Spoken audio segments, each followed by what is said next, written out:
Hi everybody, this is Sage Bedard from the Corporate Health and Safety team, and for October's Health and Safety meeting, we are going to be talking about OSHA and travel safety.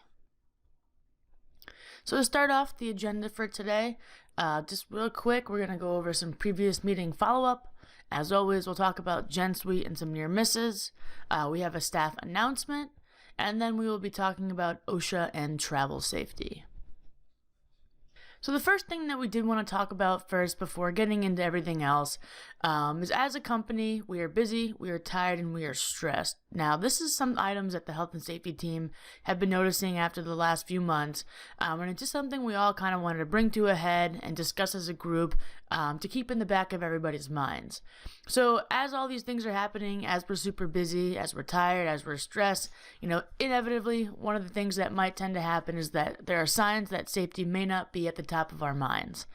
Some of the reasons why we are realizing this is we've had a couple incidents that have kind of led up to everything that's been going on. We had a potential recordable incident over in California. We've had quite a few minor incidents that ultimately could have led to larger incidents. We've had some instances where client safety requirements haven't been met, ultimately actually affecting our ability to even get future business with them. There were other instances of health and safety procedures, either they were unknown or not followed, and there's been a pretty decent trend of HASP or health and safety plans coming in last minute, which ultimately points toward inadequate thought and preparation for safety. So taking a look at the picture here, you can see where this was one of the incidents that we did have. It was a Dell mag that fell off a trailer while it was being loaded. In this case, there was no significant damage. There was nobody that was injured or in this area. However, of course, it was a slip up that could have led to something more serious. So it's just little things like this. And then we've had a couple other cases where we had staff not reporting a property damage incident to health and safety or a client for almost 2 weeks, which was something that should have been reported immediately into the client. One of the injuries that we have were due to repeated lifting heavy, awkward items, and that was something that wasn't reported to health and safety or work care as well. So again, just kind of wanted to show some examples of some things that were coming in and some trends that we've been noticing. So with that, what we really want to stress is a safety focus. Take a moment to consider safety, personal and project safety. It doesn't always just have to be in the field and on a project site. It could be in the office or at home as well. And you want to do that each day or whenever you start a new task. So whenever you're doing a new task, try to identify a risk and develop mitigations. A good rule of thumb is to always begin a task with a beginner's mind. You really never know what's going to happen, even if you've done that job 100 times before. An interesting OSHA statistic that I was reading about as well shows that most injuries or accidents or near misses that happen actually tend to be with people who have been on the job for quite a while, likely due to items like complacency. Additionally, you want to plan for failure. So do a quick exercise to think of all that can go wrong, then ensure we have mitigations in place to protect from these failures. Stop work when you identify a new risk. If you are working outside of your intended manner, start the cycle over. And again, I always keep saying this, stop work. Many people have the wrong impression of that. It doesn't always have to be, a huge to-do. Not everything has to totally shut down around you. Stop work can be a 2-minute, 5-minute, 10-minute conversation. Maybe there's a tool or piece of equipment that would work better for what you're doing, so you stop work and go get that instead. Maybe you identify something or a change that wasn't there before, so you talk about it and plan for it. So again, just take a quick time out, talk about what's going on. Don't always just push through whatever's going on that's wrong. Additionally, we really want to start looking at HASPs, our items that are considered business critical. So, it has to be a thoughtful process that's documented, not just a compliance document. There really should be thought going into it. You should be collaborative, thoughtful, and unrushed. We tend to see HASPs coming in. Oftentimes we'll see them come in the day before a job begins or the night before a job begins. That leads us to believe that there hasn't been much thought put into them, and really there's a lot of important information that that go into these documents. Client expectations and requirements have to go in there as well. Emergency procedures, all the different hazards that are related to the task that everyone's doing in the field. All that important information is in there, so it's important that when we're doing them, we're taking our time, and there is a lot of thought put into them. All right, so moving on, just another quick announcement that we'd like to make. So regarding our previous month follow-up on confined spaces that we did in September, we did want to put an announcement in there. There was some questions or confusion that arose from it, but that, as we mentioned in that training, that was just a presentation regarding confined space entry awareness. So therefore, what we're meaning from there is that a bare minimum, our staff can be in the field and understand what a confined space is and know enough not to go into one. That training does not suffice as training for going into a confined space whatsoever. All confined space entries are different and unique, and there's planning that needs to go into them. So if anybody does have work regarding confined spaces or upcoming work that might have confined spaces in them, please make sure that you're reaching out to health and safety as advanced training is required, and we will need to discuss all the different issues and items that go along with it with health and safety. So taking a look at Gen Suite, showing, just kind of keeping with the trend of the last couple ones we've been showing the last few months. Over here represents the total reports logged over time. Here we have a photo going over the different offices and what they have put in, so you can see the trend that we've had for the last few months. The next photo we have is regarding, again, total reports logged over time. In this case, this is the client scope. As you can see, a lot of great reports coming in for here. Year to date as well. So currently we are at 980 reports across all scopes. And taking a look at what we did last year at this point in time, we were only at 612 reports. So that's over a 300 report increase. That's great. I'm going to suggest everybody keep up the good work. As we get close to the end of the year, make sure you're getting your reports in, and just keep it up. And then lastly, just a slide kind of showing just the representation of what the different offices and scopes are doing. So you can take a look at what your specific office is doing here, whatever client you've been putting reports in for. But just overall, most offices are doing pretty well. Most offices are on par with hopefully hitting that 2 per person. So just keep in mind, again, if you haven't put in any reports this year, get them in. We're going to be looking at those as we begin to get closer to the end of the year. So coming soon, and some of you may already have noticed this as well, we're going to be making some changes as far as the health and safety page on Hank. One of the things we're including on there is the team roster for health and safety. Oftentimes one of the big questions that we get as a team is kind of who's responsible for what, who should I reach out to for what. So going to be making that a little bit more clear. So like I mentioned, we are revamping the Hank Health and Safety site to include a team roster of who to go to for what on the health and safety team. The new site will contain a health and safety team visual guide, including staff photos and contact information.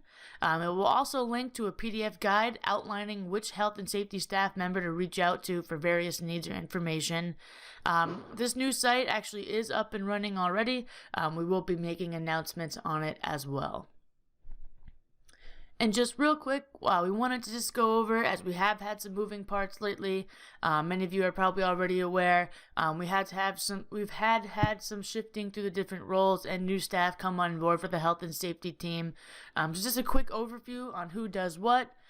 So at the top, leading the charge, many of you are familiar, we have Brian Fitzpatrick, who is our Chief Health and Safety Officer. He's essentially the leader of it all. The health and safety team, our programs, really trying to influence our culture. Below him, we have our senior health and safety managers. Over on the West Coast, we have Anna Mora. Over on the East Coast, we have Danielle Hepler. Essentially, their focus is on leading health and safety efforts collaboratively to develop a health and safety management system, as well as support day-to-day operations on the corporate side of things, with some project influence as well. From there, we have myself, Sage Bedard, Staff Health and Safety Specialist. I kind of serve in a dual function. I'm focused on supporting health and safety leadership. I do a lot of developing training and supporting the field health and safety managers as well. So kind of a good balance between corporate side of things and helping with project support in the field. From there, we have our Health and Safety Administrative Coordinator, Joyce Weston. This is the person you want to contact when it comes to doing any items like training, certificates, help with developing and implementing programs. So she would be your contact for reaching out for. And then lastly, we do have our field health and safety managers. We have one for each area. These are the people that are responsible for essentially ensuring health and safety in the field, and a really large influence on project support. Over on the West Coast, we have Jeremy Miller. On the Midwest, we have Andrew Forrester, and on the East Coast, we have Brian Ferguson. We also have Harmony Thompson out on the West Coast supporting our PG&E program. And we do have a specific project health and safety specialist as well, who is Nathan Casarero, who typically helps out with large projects like PG&E and some others. All right, so moving into the first topic for today regarding OSHA inspection. So this was a topic that was actually requested by a few people that they wanted to see. Basically people were asking, what are we supposed to do if OSHA ever comes to a job site? So this module, what's really kind of the point of this is to understand, why does OSHA go to certain job sites, what they're going to do when they get there, and what are we supposed to do as a company if OSHA does show up. So who's targeted by OSHA? OSHA targets different people and organizations for different reasons. So we're going to go over a couple of those. One of the first things where they might target is they have what's called either national, regional, or local emphasis programs. So these are hazard-based programs, big hazard industries or tasks, items like trenching, combustible dust, forklifts, construction, where basically OSHA does exactly what it says. They emphasize their enforcement on these specific activities. Additionally, they might have referrals from other agencies. They could come to a job site because of complaints. It could be a follow-up from a prior inspection. It could even be in plain view at construction sites. So an OSHA inspector is driving down the road and they see something, open construction sites on the side. Or, of course, fatality or catastrophe reports, which are on the rise. So when going to job sites, OSHA has 6 priorities essentially that they use to determine who they can inspect. OSHA cannot inspect all. There's probably 7 or 8 million workplaces that they cover throughout the year, and there's very little enforcement officers. So obviously they can't be everywhere all the time. So they basically have a system to determine, who they go to first as they prioritize. The highest priority is imminent danger situations.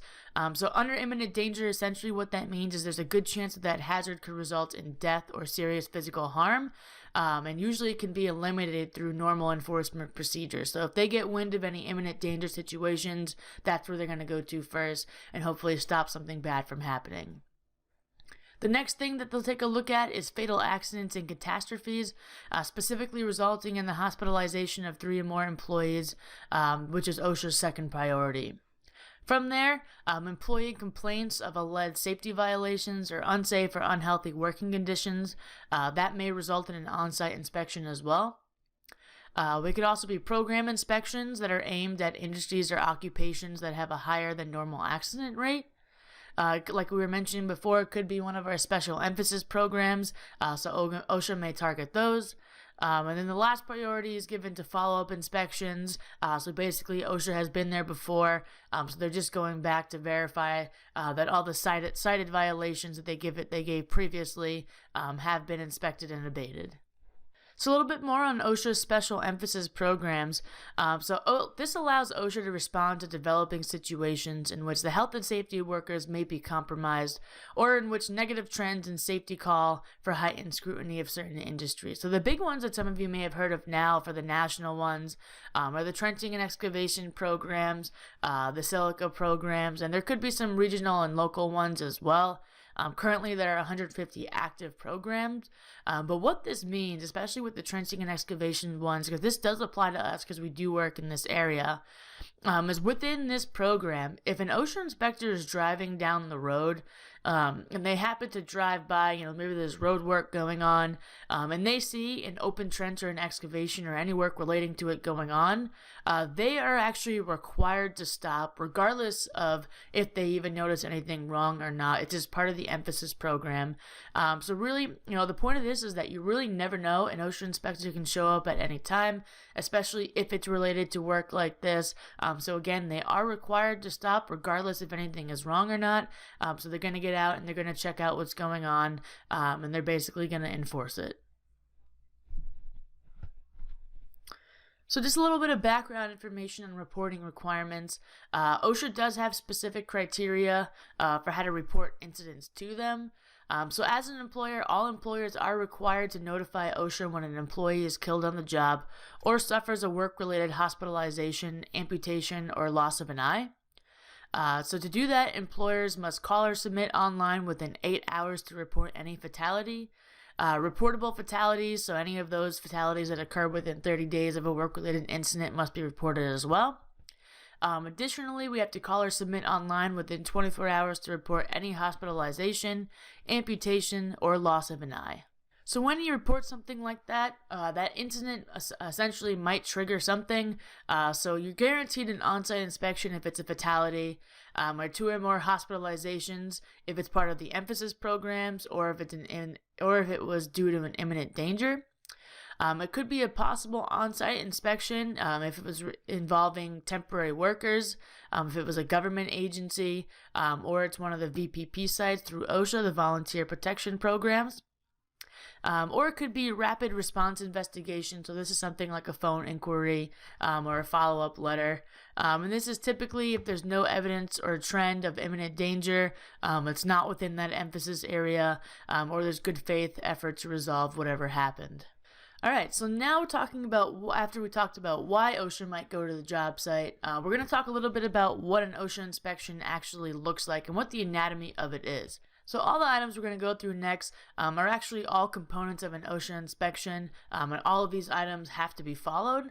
So the first thing they're going to do is they're going to show identification. They have to do this, and what you want to do is ensure that they have appropriate credentials for entering that project site, including PPE. As uncomfortable as it might be, there actually have been cases where OSHA inspectors have been denied entry to a job site, because they might not have had the proper training to go on there, like HAZWOPER, or the PPE to get on site. The next thing they're going to do is conduct an opening conference. They're going to let you know while they're there. From there, they're going to do a site inspection. They're going to interview employees, review documents, basically go through everything. Once that's done, they're going to conduct a closing conference. And then typically after that, and this isn't always the same day, a lot of times this is after the fact, could be weeks or months after, there'll be a conference to talk about citations, fines, and possible penalties. Again, like I mentioned, they will not be immediately issued. So when OSHA is on site, on construction sites, OSHA will typically go to the general contractor or the GC, whoever's in charge of that site. Employees of other employers, so during that opening conference, OSHA will determine whether the employees of any other employers working at that site might be affected by the inspection, and as a result, the scope could be expanded. At multi-employer sites, H&A can be affected as the creating employer, exposing employer, correcting employer, and/or controlling employer, and we'll talk a little bit about what each of those terms mean. If that inspection is being conducted as a result of a complaint, a copy of the complaint is to be furnished to the GC and any other affected subcontractors. So multi-employer sites, oftentimes it's very common to work on job sites with lots of other contractors there, different subcontractors. You have a lot of different moving parts. It can get really confusing as to who's responsible for what. So as a result of that, OSHA actually has some terms to basically help show who's responsible for what, and to break it down a little bit. So the first term they have is what's called the creating employer. Essentially, that's the employer who caused that hazardous condition that violates the OSHA standard. And that doesn't always have to be the one that owns a site. It could be a subcontractor or somebody else there. The next is called the exposing employer. And that's an employer whose own employees are exposed to the hazardous condition. We have the correcting employer, which is the employer who is engaged in common undertaking on the same work site as the exposing employer and is responsible for correcting a hazard. And then lastly, we have the controlling employer, who is basically the employer who has general supervisory and authority over the entire work site. Basically, they own everything, including the power to correct safety and health violations themselves. So OSHA just showed up on your job site. What do? If we are not the controlling employer, we still want to stop work, gather all H&A staff on site and in one location. Typically you'll see if you're ever on a job site when OSHA gets there, everything stops anyway. But basically once we notice that, we want to stop what we're doing and start to basically clear up and pay attention to what's going on. From there, you want to contact your PM so that they can contact health and safety, or you can contact health and safety directly. You then want to work with the controlling employer or the general contractor to understand if we're going to be inspected as part of the on-site inspection. What do they want us to do? Is there anything that they want us to do? What is the site doing? What are other people doing? You basically want to figure out what's going on. As always, we want to ensure that everyone cooperates with the OSHA compliance officer and the controlling employer. And the general rule of thumb is that the senior H&A staff on site will take the lead role for our portions of the inspection. So if we are the controlling employer on the site, we own the site and everything on it, and we are responsible for running the inspection.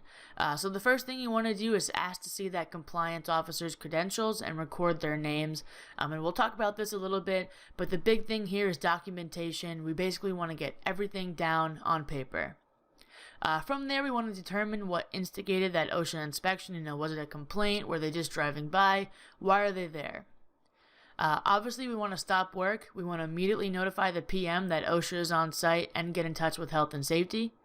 And again, the rule of thumb for here is that the senior H&A staff on site will take the lead role in the inspection. And so that senior H&A staff on site will be responsible for the inspection unless a project manager or health and safety staff can get to the site, within a reasonable amount of time. It is reasonable, if one of us can get down there within 30 minutes to an hour, it's common to ask the inspector to wait so that health and safety can get there. So that is an option as well if it's possible.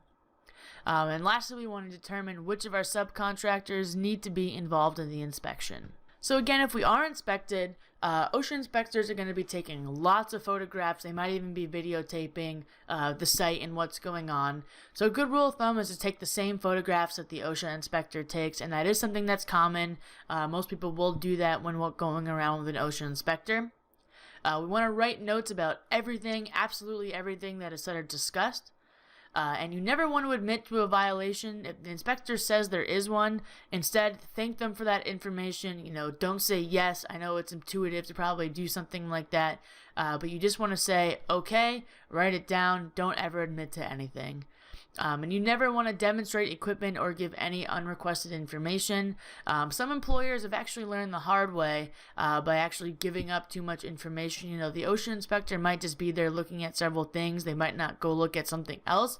But sometimes people might volunteer information and it will actually cause them the inspectors to start looking at more. So again, if the inspector asks to see your records, try to get a list of the requested items in writing to prevent any misunderstanding. When requested, provide safety data sheets and safety procedures without hesitation. Again, and this kind of goes back to why it's so important to have all this stuff on site and to be prepared. A lot of this safety information is listed in the HASP. That's why we need to have a hard copy of the HASP in the field. And that's why it's important to have all these SDSs, safety data sheets and everything where it's accessible so that you could always hand it off. Keep in mind that an inspector can ask to speak to our staff and subs. By law, staff do have the right to refuse to speak to the inspector and to be photographed, and staff have the right to consult another staff member present during the interview process. Typically, we always say if an inspector wants to speak to somebody, they're ultimately going to speak to who they need to and get the information they need, but staff do have the right to say no. So what if you're alone? It is acceptable to inform the OSHA inspector that you need to make some phone calls. Typically they're aware of this. Most people aren't prepared for OSHA to show up on a job site, so most people will have to make phone calls. Again, you never want to delay the inspection or try to cover anything up, but when they get there, you can ask for them to hang on to make a few phone calls. And like we mentioned, it is possible that health and safety can get down there at a reasonable time. That is an option as well. Also, if you do not have the answer, it's okay to say so. We can actually provide information after the inspection, especially if it's certifications and whatnot that we have in the office. We can give that stuff to them later. And so 2 musts when being inspected. As a company, we always suggest we never want to lie or try to cover up fault or gaps in our programs. Be honest. Honesty is the best policy here. If you do not know something, say so. That's okay. If we do not have a policy or you're not sure if we do, say so as well. And as difficult as we mentioned as it may be while being questioned by an inspector, attempt to stay on topic and attempt to avoid voluntary offering more information than asked for. And like I mentioned, some operations have learned the hard way by saying too much. So some guidance that actually OSHA has put together, we thought these would be interesting to share, are the top 10 do's and don'ts during an OSHA inspection, actually according to the point of view of two inspectors. So number 1, don't make me wait. It just tells them that you're not ready. Again, there's a difference between asking to make a few phone calls rather than trying to actually cover stuff up. So just make sure that you're not making them wait to try to fix things that probably can't be fixed. 2, it's best to be open with them. 3, don't try to block their line of sight by bringing a bunch of employees through the walkthrough. That is something that actually tends to happen. They'll try to block what's going on. OSHA inspectors are going to see what they want there to see. Again, they're going to be taking photos and even videotaping. So it's really not going to prevent them from getting any information that they want. 4, be prepared to answer questions and have all OSHA documents, including outlining safety plans, ready for me. 5, don't discourage employees from talking to them. One way or another, they're usually, again, going to find the information that they want. And if necessary, they can subpoena to talk to your employees. 6, don't lie. 7, think about hazards, not just standards, when you evaluate your workplace for safety. A lot of times they're not looking for specific a lot of times they're looking for hazards, not always typical standard violations. 8, have your training documents in order. 9, plan ahead and designate a person or people who will meet with me. Make sure that person is prepared. A lot of companies don't have full-time safety managers, and that's okay, but there should be somebody there that can delegate everything. Not having a safety person doesn't make it any tougher or easier on a company. And 10, lastly, if anybody is interested, there is guidance that OSHA has put out on their website, which is basically a field operations manual for inspections, and it basically takes you through exactly how an inspection is supposed to go and ways to be prepared for it. And so lastly, regarding OSHA, again, be prepared. This is why we keep putting such an emphasis on a lot of these topics. We need to ensure that staff have the proper training and understand the hazards associated with the project. And that's why it's always important to have a pre-project briefing, understanding what's our role, what are we doing here, what's the scope of work, are we the controlling employer, are we there as a sub, what's our role. Have read, understand, and sign the HASP and have a copy readily available on site, a hard copy. And have the proper training and PPE for the associated task. And lastly, it can happen to you. This isn't meant to freak anybody out or stress them out, but just to know that, while there aren't a lot of OSHA enforcement officers in the area at all times, you never know. It could just happen to be an enforcement officer driving down the street. So just make sure you're always prepared and understand that it could be a possibility. All right, so switching gears a little bit, we're going to talk about some travel safety and security. This was another topic that came to us as a request. A lot of what we do actually requires quite a bit of travel. There might be people who travel very often. There might be people who travel for long lengths of time on project sites. So we thought it'd be a good idea to talk about some travel safety. These are really good tips. I like this topic because, while we do a lot of traveling for work, many of us travel in our personal time as well. And all these are really just good tips to have in the back of your mind because you never know what you're going to find out there when traveling. So first, we want to talk about pre-travel planning. As a rule of thumb, we always want to book travel in hotels through Concur. That's our site that we have through the company. Because in case of an emergency, H&A is aware of your travel plans and knows your location. When you book privately or through your own different apps or different items, H&A doesn't know basically where you're at. So when you book through them, they have all your stuff there in case of an emergency. You want to always book transportation for your arrivals. When you get somewhere, how you're going to get to where you're going. You never want to share your travel details on social media websites. You always want to communicate travel plans with your project or staff manager. Again, obviously, if this is for work, they should definitely know where you're going. But just let them know where you're at and check in with them routinely. As a rule of thumb, you always want to carry sufficient medication for a trip plus 2 extra days, and you want to put essentials in your carry-on luggage. Many of us have had the unfortunate experience of maybe the airlines losing your luggage, or if you have delays or you get switched flights, things tend to get messy, and your luggage could end up in another city or lost. So if you have any medications, keep that with you on your carry-ons. You never want to have an emergency situation because you don't have your luggage with you, or just any other essentials that you might need. Personally, I always keep everything that I need that's important right in my backpack, so I always have it with me. So hotel safety and security, obviously when we're traveling, we're going to be staying in hotels, motels, or different places. A good rule of thumb is to not accept a room on the ground floor if you can avoid it. Many of the larger chain hotels have higher floors. If you're staying on a ground room floor, sometimes motels you might have to, but it just presents an opportunity for, people to potentially get in through your door, your sliding doors. So try to stay on a higher floor if it's possible. You want to try to stay in hotels where rooms open up to a hall. If the front desk attendant announces your room number out loud when giving you your key, ask for a different room. Some people might think that's far-fetched, but there have been cases where there have been people lurking around actually trying to listen for that information. So again, you really just never know. While you're at the front desk, it's always kind of a good practice as well to ask if there's specific things you should do in case of an emergency. Different areas have different emergencies that can happen. If you're staying on the West Coast, there might be specific information that hotel has for what to do in case of an earthquake or different things like that. So just kind of good information to have in the back of your head. You want to identify the closest fire escape route. Check the stairwells to determine how to get out. You want to check the locks on the windows and doors each time you return to the room. If your lock or anything isn't working, you always want to make sure you're getting that repaired or moving rooms. You want to keep your door locked whenever you're in the room. Always use the deadbolt or the chains, whatever's on there. And you never want to prop your door open, no matter how briefly. Good rule of thumb is to always keep, your room key and wallet and everything handy. You never want to open your door to a stranger, and you never want to leave valuables alone in your room. When I'm traveling, again, I try to keep everything that's super important with me on my person. You just never know if someone can get into your room.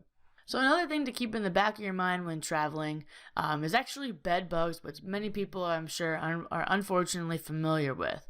So unfortunately, this is a hazard with traveling. You just never know.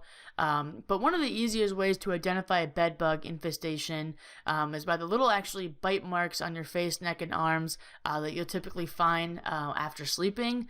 Sometimes the bites can take a little bit, up to 14 days to develop in some people, but typically most people are going to know usually that day when they wake up. Some ways to check your hotel room for bed bugs are they do actually have an exoskeleton that comes off of them while molting, so you might be able to see those. You always want to look in the folds of mattresses and sheets. That's where they like to hide. Oftentimes there'll be rusty colored blood spots, actually due to what they excrete from their bodies. They'll actually drop it on the sheets. It's usually dark colored. And actually a sweet musty odor is an indication of bed bugs as well. A really good app that I would recommend people downloading, and I actually know personally a lot of people that use this for traveling. It's called the Bed Bug Registry. You can find it on iPhones and Androids, but it's a really good list. Basically, people that have had instances in cases with bed bugs, they'll put it on the website, so you can actually look up hotels on there and see which hotels, or if any, that you're staying at have had any recorded cases of bed bugs. And just kind of a good thing to keep in mind. It could deter you from staying in one place and staying in somewhere else. Also, a good tip is upon returning home, you want to unpack directly into the washing machine and inspect your luggage. Unfortunately, one of the things that tends to happen is if people don't realize that they've had an encounter with bed bugs yet, they might actually bring bed bugs back into their house because they get home and they put their luggage on their bed or something like that. You never want to do that. You always want to put everything right into the washing machine. And you want to store your suitcases away from your bedroom. A good place to put it is in the basement or garage, or even the bathroom. You never want to store suitcases on or under your bed.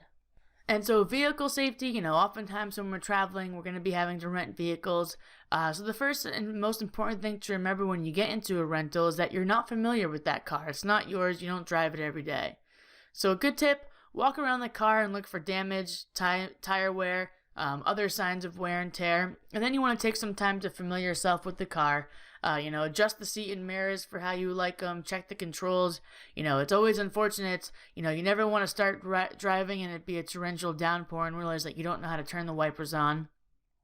You never want to leave valuables in the vehicle. Place your computer in the trunk or out of view, or just leave it in your hotel room if you can. Try to have gas in your car. You never want to run out. Set your GPS or review the map prior to driving, and put your phone away. So personal financial safety, you always want to lighten up your wallet. Only bring the card you will use on your trip. Leave your debit, other cards home, and remove anything else you don't need. Don't keep items like your social security card with you. You want to keep your valuables out of sight and luggage close at hand. And while it may be counterintuitive, actually if someone happens to snatch your bag, most people are going to want to try to steal it back. But it's actually best to let go. You never know what that other person is capable of. And it's actually, it's not worth losing your life over just to have your bag. A good tip as well is sit near people and be aware of your surroundings. Look for emergency exits. Don't go into sketchy places at nighttime. Don't walk alone at nighttime. Additionally, you want to avoid using public transit at night. Do not engage in confrontations or with people looking for money, and stay awake and vigilant and let others know your travel plans. Really the idea here is that you just want to be aware of your surroundings. You never know what you're going to run into, and just be generally aware. So project site and office safety. When you get to a project site, you always want to check in with somebody when you arrive and ask about the day's events. If you're going onto a project site, they should be giving you a briefing of the day's events, the daily tailgate, and you should be actually seeing and signing off on the HASP on site. If you're at an office, you want to ask for a brief overview of emergency information for that office. Usually the admins will have all this. There actually will be a sheet behind the desk that has all this information on there, and they can give you all this information. So another topic that we wanted to include for this session, and this tends to be more of a hot topic lately, but it's regarding Uber and Lyft. And this is important when traveling for work and even in your personal time as well. Because, when you're traveling for work, you may have to Uber and Lyft to a project site, a conference office, airport, or wherever. It's just common that we have to take public transit sometimes. These rideshare apps, and this is important, will always tell you the name of your driver, the license plate, and the make and model of the car. So with that, you always want to check this information when the driver approaches. If a vehicle approaches and it doesn't match that information, do not enter the vehicle. And while to some this might sound far-fetched, recently in the news it's actually been a pretty hot topic issue where there's been fake Uber drivers actually approaching people, trying to get people in for rides. Unfortunately, people have gone missing or gotten themselves into unfortunate circumstances because of this. The apps are, and many of you again might have heard of this, are starting to build in new safety features for this. I know Uber actually has an emergency function within the app where you can call 911 from the car, and different things like that. But again, they give you all this information. Make sure you're checking it. When you get into an Uber and Lyft, they should actually ask your name, and you should have their name. So again, double check this stuff. And when using a rideshare app, try to travel in pairs if you can. Or also a good rule of thumb, I know I do this personally if I'm traveling alone, is I always let somebody know when I'm picked up and when I'm dropped off safely.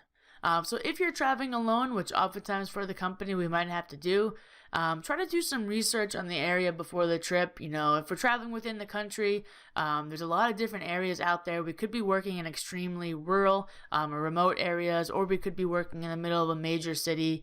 Each area has its different hazards and concerns. So do a little bit of research about the area before the trip. Just get a small feel of what it's like. Again, it might sound like common sense, but if you're out at a bar or restaurant, never leave a drink unattended and never leave with a stranger. And spend the extra money to be safe. So what we mean by that is if it's between a couple dollars between, staying at a hotel that's in a better area compared to a bad one, stay in the one that's a better area. The company is never going to give you flack for that. Or maybe if it's something, it's between spending a few bucks on an Uber compared to walking at nighttime or something like that, spend the extra $10, within reason, to just spend the extra money to be safe.